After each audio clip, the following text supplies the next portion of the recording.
आपण मागच्या लेक्चरमध्ये काही महत्वाचे मुद्दे बघितले होते, जसे की पूरक संच, विश्वसंच, उपसंच आणि वेन आकृती, आणि तसेच प्रत्येक संचाचे गुणधर्म देखील पाहिले होते. In last lecture, we have studied about subset, universal set, Venn diagrams and complement of set. Also, we have studied their properties. Now, we are going to start our next exercise, that is 1.3. So, let's start practice set 1.3.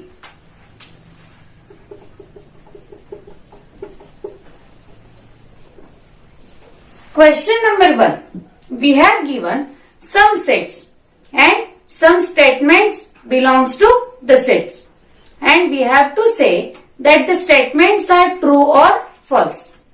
पहिल्या प्रश्नामध्ये आपल्याला काही संच दिलेले आहेत आणि त्या संचावर आधारित असे काही विधाने दिलेली आहेत आणि म्हटले त्या विधानांपैकी कोणती विधाने सत्य आणि कोणती विधाने असत्य. तर आपण सुरुवात करू आपल्या फर्स्ट क्वेश्चनला. फर्स्ट क्वेश्चन मध्ये दिलंय बघा, A is set of A B C D E. Set B contains C D E F. Set C contains B and D. Set D contains A and E. अशा प्रकारे आपल्याला 4 संच दिले आणि आता विधानं कोणकोणती दिली आहेत ते बघा.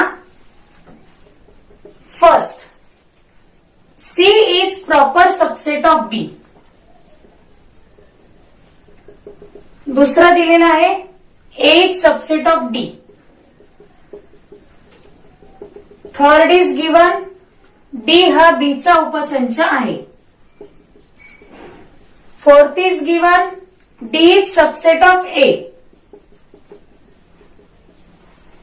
Fifth one is B is subset of A. Sixth is C is subset of A. Clear? Now we have to check whether the statements are true or false. Now C is subset of B. What are elements of set C? They are B and D. And B set contains C, D, E, F. It do not consist of B. That's why this statement is false. या ठिकाणी या संच C चा B आणि D घटक यापैकी फक्त D हा घटक B मध्ये प्रेझेंट आहे. बी हा घटक या ठिकाणी नाही, म्हणून हे विधान असत्य आहे. Next, A is subset of D. A चे घटक बघा, A B C D E आणि डी चे घटक ए आणि ई. असेल का हा उपसंच? बरोबर, म्हणून हे देखील विधान असत्य आहे. Next, D is subset of B. D चे घटक कोणते आहेत? ए आणि ई. बी चे घटक आहेत C D E F. E आहे पण ए आहे का? नाही. That's why this statement is false. हे विधान असत्य आहे. फोर्थ वन आपल्याला दिलंय बघा, D is subset of A. D चे घटक ए आणि ई. ए चे घटक ए आणि ई आहेत. आता आपल्याला याला सत्य विधान म्हणायला लागेल. This statement is true. Reason न्यायचं झालं तर काय म्हणणार? Every element of set A set D is present in A. संच डी चा प्रत्येक घटक संच ए मध्ये आहे. Okay. Next, B is subset of A. C D E F. C D E पण एफ नाही. याचा अर्थ हे विधान असत्य म्हणजेच फॉल्स आहे. Last one, C is subset of A. C मध्ये आहेत बी आणि डी, ए मध्ये बी डी दोन्हीही घटक प्रेझेंट आहेत, म्हणून हे विधान सत्य आहे. क्लिअर? तर अशा प्रकारे आपल्याला कोणतंही विधान दिलं असता आपण तो कोणत्या संचाचा उपसंच आहे किंवा नाही हे ठरवू शकतो. आता आपण बघूया प्रश्न क्रमांक 2.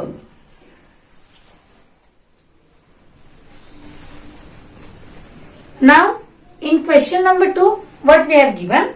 We have to take universal set from a natural number 1 to 20. आपल्याला 1 ते 20 यामधील नैसर्गिक संख्यांचा संच विश्व संच म्हणून घ्यायचा. ओके.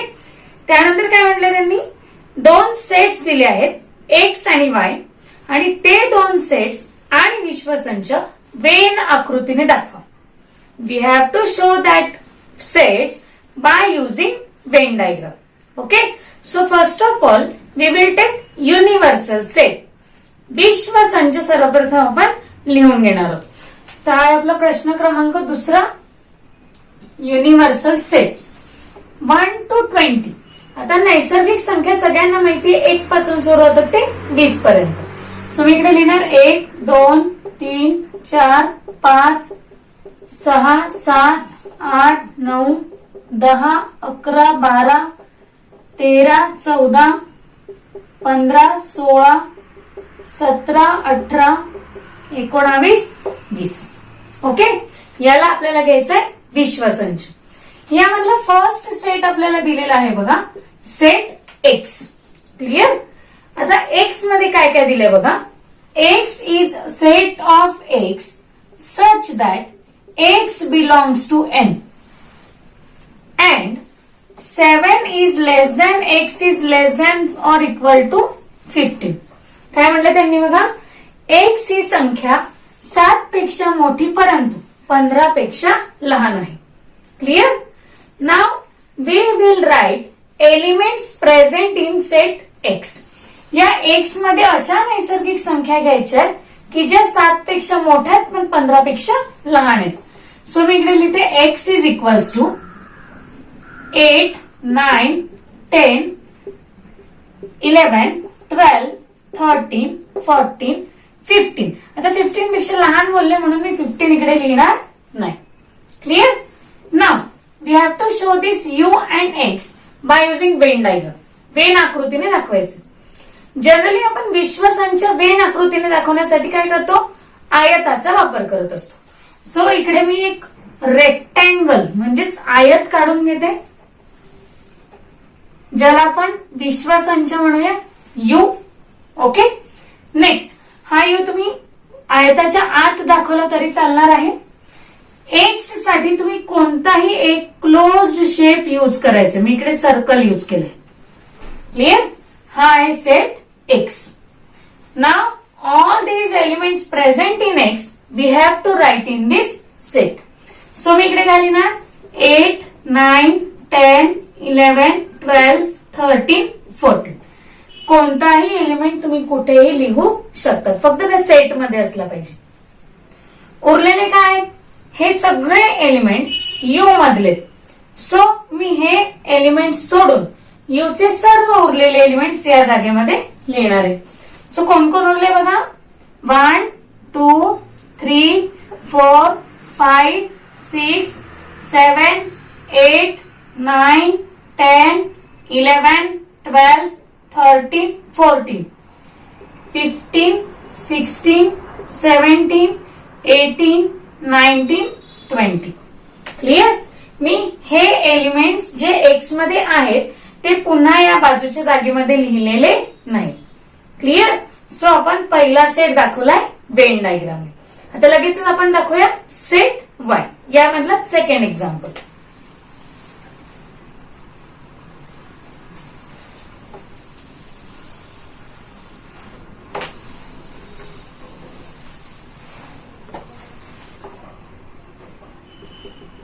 बघा, वाय मध्ये काय दिलं त्यांनी, Y is set of Y such that y belongs to natural numbers and y is prime number from 1 to 20. काय म्हटलंय बघा, y हा संच आहे y या घटकांचा, जिथे y हा घटक नैसर्गिक संख्या आहे, पण y ही 1 ते 20 मधील मूळ संख्या आहे. आता बघा स्टुडंट्स, 1 ते 20 मधील मूळ संख्या. सर्वात प्रथम आपण एकदा रिवाइज करूया. What is mean by prime numbers. मूळ संख्या म्हणजे काय? मूळ संख्या म्हटलं की त्या अशा संख्या असतात ज्यांना इतर कोणत्याही संख्येने भाग जात नाही. म्हणजे कशा? ज्या फक्त स्वतःच्याच पाढ्यामध्ये येतात. Which are not divisible by any other number. So the first number is 2. 2 is only even prime number आणि 1 is neither prime nor composite. 1 ही अशी संख्या आहे जी मूळही नाही आणि संयुक्तही नाही, पण 2 ही एकच संख्या अशी आहे जी समनैसर्गिक आणि मूळ संख्या आहे. ओके. सो सर्वात प्रथम मी y सेट मध्ये लिहून घेते फॅक्टर्स. पहिली संख्या कोणती येते? 2, 3, 5, 7, 11, 13, 17, 19.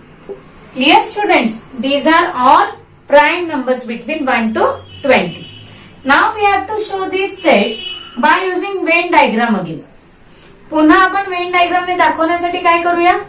एक आयत काढून घेऊया युनिव्हर्सल सेट साठी आणि या सेट साठी कोणताही तुम्हाला आवडेल तो आकार घेऊया. ओके. क्लोज्ड फिगर पाहिजे एवढं नक्की. आता सपोज मी इकडे घेतलाय ट्रायंगल.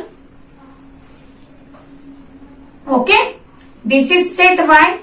y consists of 2, 3, 5, 7, 11, 13, 17, 19.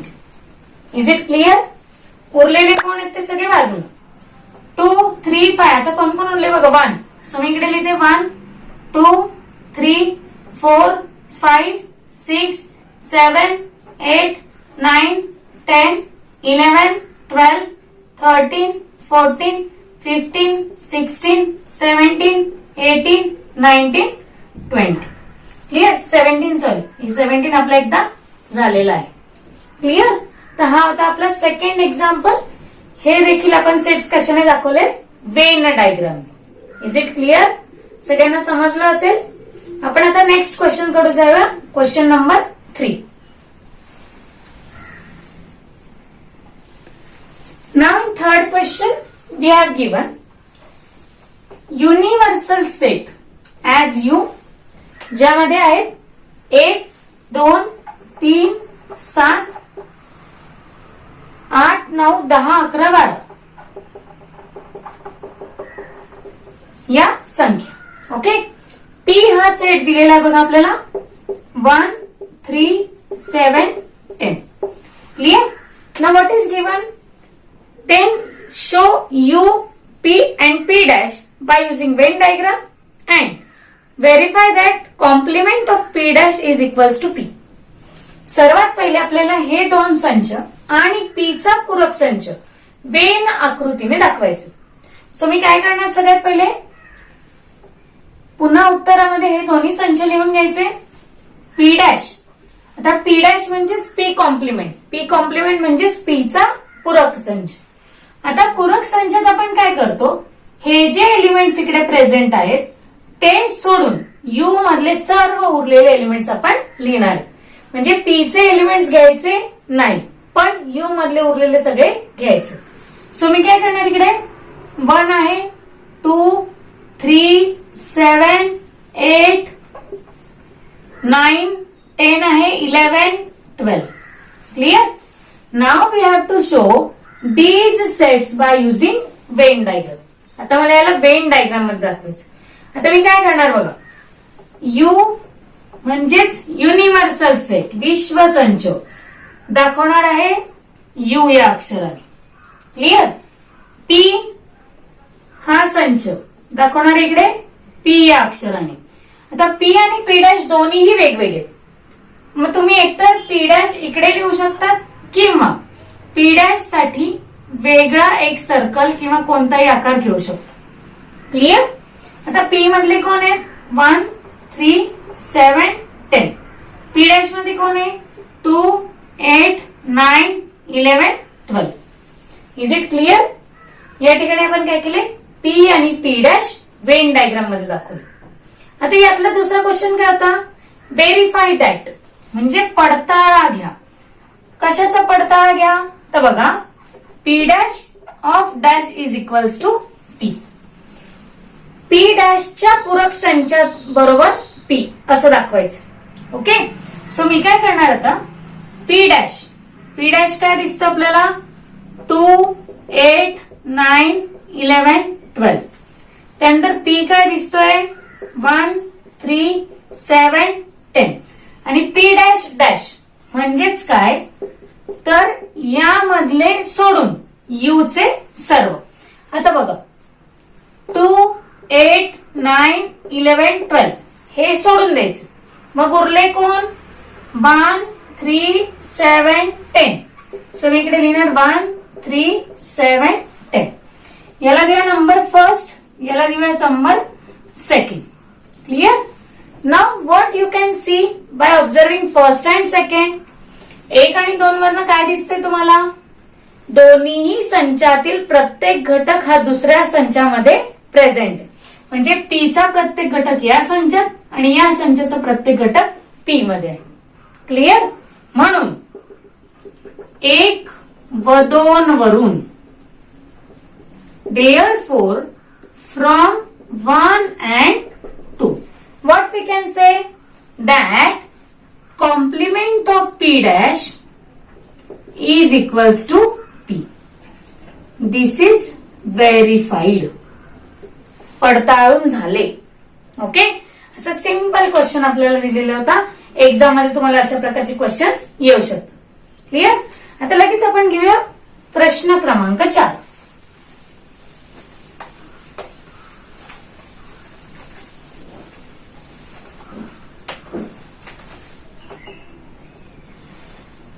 चौथ्या प्रश्नात काय म्हटलंय बघा, एक संच दिलेला आहे.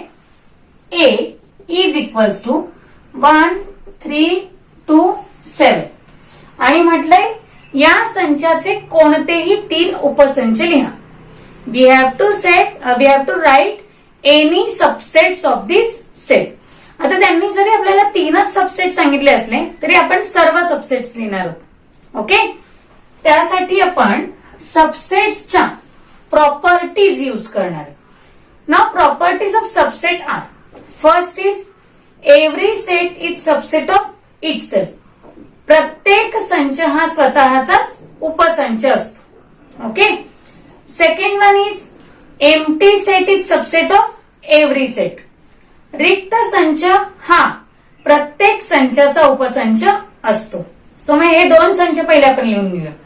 काय म्हटलंय? रिक्त संच. सो पहिला सबसेट तुम्हाला मिळतोय रिक्त संच. याच्याच ऐवजी तुम्ही फाय असंही लिहू शकता. क्लिअर? नेक्स्ट, प्रत्येक संच स्वतःचाच उपसंच. याचा अर्थ 1, 3, 2, 7. आता मी काय करणार? प्रत्येक सेपरेट एलिमेंटचा एक एक सेट लिहिणार आहे. सो इकडे येणार 1, 3, 2, 7. क्लिअर? आता 2 एलिमेंट्सचे 1, 3, 1, 2, 1, 7, 3, 1 झाला आपला, 3, 2, 3, 7, 2, 1, 2, 3 झालाय, 2, 7, 7, 1, 7, 3, 7, 2 सगळेच झाले. आता 3 एलिमेंट्स घेऊया. सो इकडे येणार 1, 3, 2, 1, 3, 7. नेक्स्ट इज 3, 1, 2 झालाय, 3, 2, 7. नंतर एक येतोय 3, 1, 7 तोही झालेला आहे. आणखी काय घेऊ शकतो आपण? 1, 2, 7. नेक्स्ट 4 एलिमेंट्स, तो एक झालेला आपला 1, 3, 2, 7. ओके, तर अशा प्रकारे हे असतील सबसेट्स. येत आहे? मग तुम्हाला 3 सबसेट सांगितले असतील तर तुम्ही थोडे एक्स्ट्रा लिहिले तरी हरकत नाही. क्लिअर? हा होता आपला प्रश्न क्रमांक 4. आता आपण घेऊया प्रश्न क्रमांक 5.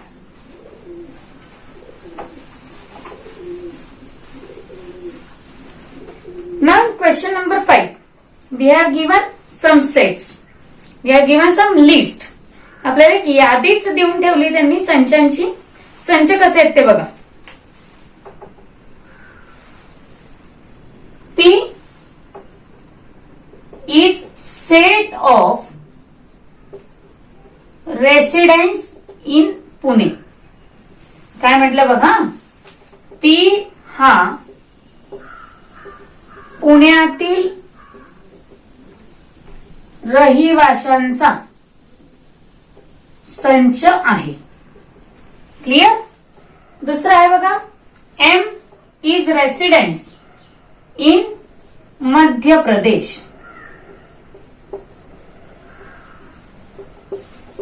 P हा मध्य प्रदेशातील रहिवाशांचा संच आहे. तिसरा दिलाय I is set of residents in Indore. I हा इंदोर मधील रहिवाशांचा संच आहे. क्लिअर? नेक्स्ट आहे B is a set of residents in India. B हा भारतातील रहिवाशांचा संच आहे. Next H is residents in Maharashtra. H हा महाराष्ट्रातील रहिवाशांचा संच आहे. क्लिअर? आता आपल्याला अशा प्रकारचे 5 सेट्स दिलेत आणि म्हटलंय कोण कोणाचा सबसेट आहे. Which set is subset of other. उपसंच संबंध थोडक्यात आपल्याला या ठिकाणी लिहायचं. आता आपण अशा वेळी काय करायचं, एक एक सेट घ्यायचं म्हणजे गोंधळ होत नाही. ओके. तर पहिले आपण घेऊया पी हा सेट. Clear? P is set of residents in Pune. Now Pune is in Maharashtra as well as in India. Clear? Pune एक तर महाराष्ट्रात पण आहे आणि इंडियात पण आहे. आणखी एक प्रॉपर्टी आपण पुन्हा रिवाइज करूया. Every set is subset of itself. प्रत्येक संच स्वतःचाच उपसंच असतो. क्लिअर? सो पहिले काय येणार बघा. P is subset of P. P is subset of महाराष्ट्रात आहे म्हणून H. P is subset of इंडियात पण आहे म्हणून बी. Is it clear? आपल्याला बी महाराष्ट्रासाठी, एच महाराष्ट्रासाठी. ओके. Next M. पहिले M is subset of M. Madhya Pradesh कुठे येतो आणखी? इंडियामध्ये. So M is subset of India. Clear? Next I is residents in Indore. Now Indore is in Madhya Pradesh. So I will write I is subset of I. I is subset of P. P ने M. And I is subset of B because Indore is also in India. Next set is B. B is subset of B only. India. आणखी तुम्हाला जे Asia दिलं असतं पण एशियाचा subset लिहिला असता पण आता इथे नाही त्याच्यामुळे आपण घेणार नाही. Next is Maharashtra. H is subset of H and H is subset of B because Maharashtra is in India. Clear? So you must have general knowledge about this. म्हणजे तुम्हाला जनरल नॉलेज पण माहिती असणं गरजेचं आहे सेट साठी. क्लिअर? सगळ्यांना question number 5 समजला असेल. आता आपण घेऊ क्वेश्चन नंबर 6.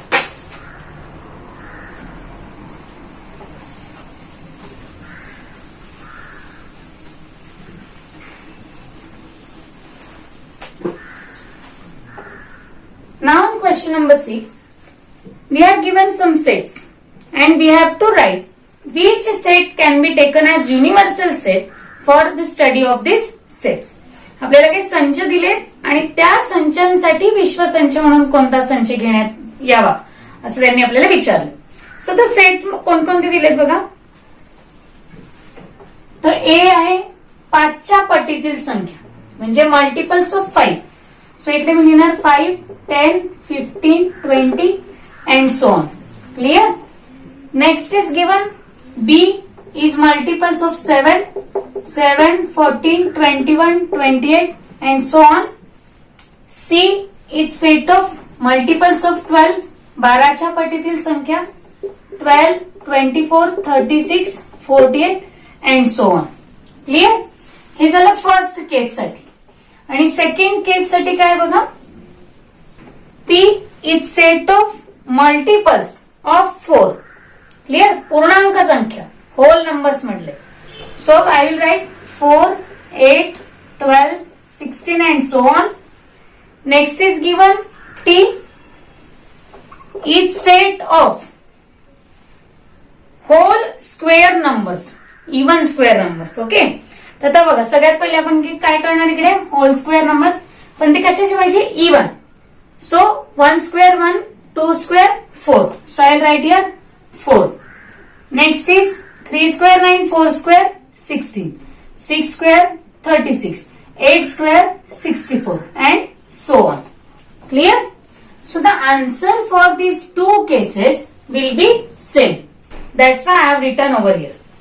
दोघांचेही उत्तर अगदी सेम आहे म्हणूनच मी इकडे लिहून घेतलंय.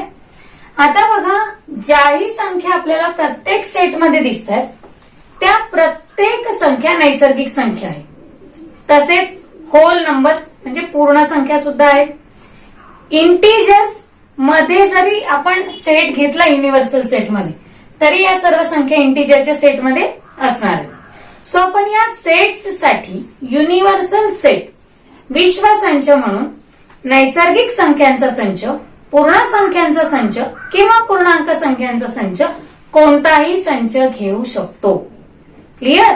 We can take any of the set, natural numbers, whole numbers, integers and universal set for these sets. Clear?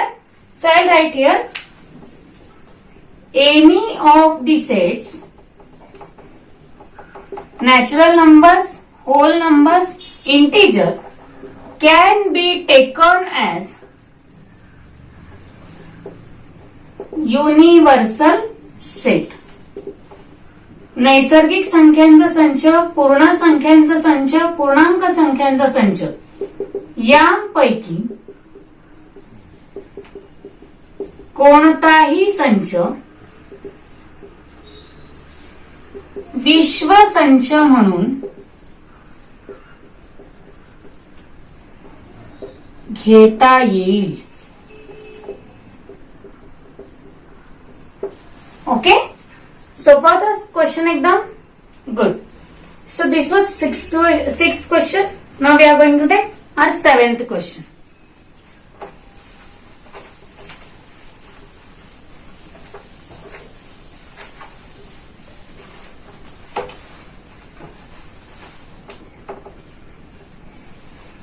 Nine 7th one we have given वर्गातील सर्व विद्यार्थ्यांचा संच हा विश्व संच मान. Universal set consists of all students in a classroom. The set of students who secure 50% or more marks in maths can be A and write a complementary set of set A.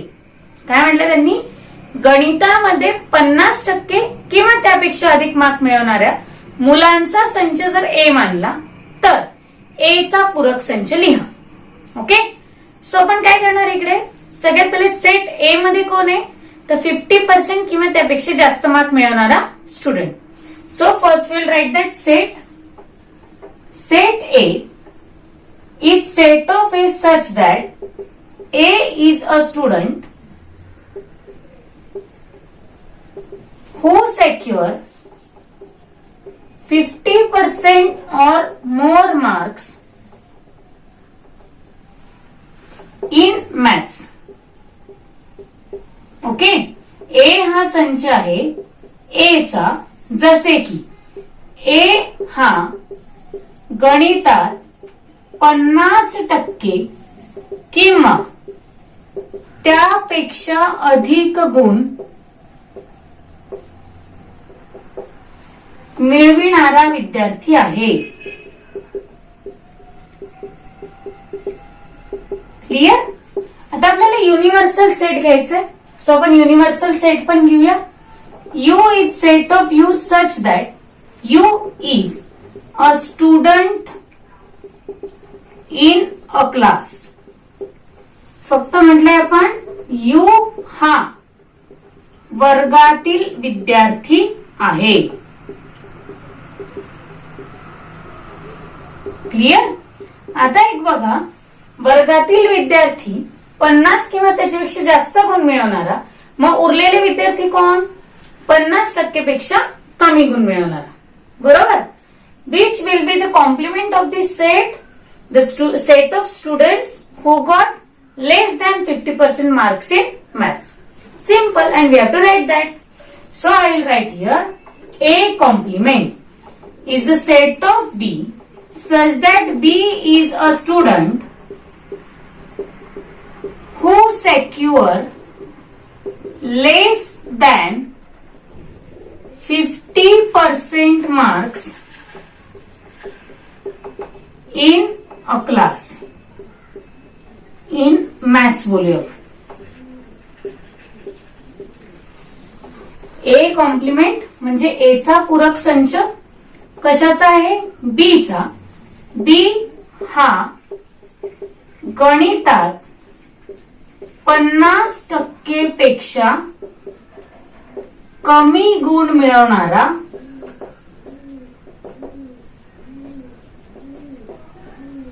विद्यार्थी आहे.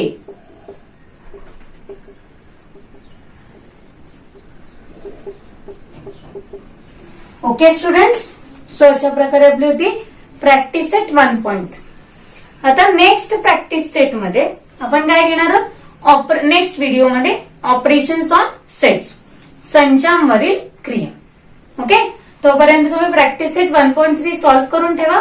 काही अडचणी असल्यास आपल्या टीचरला विचारा. Okay, so wish you all the best. We will visit again in next video. Thank you.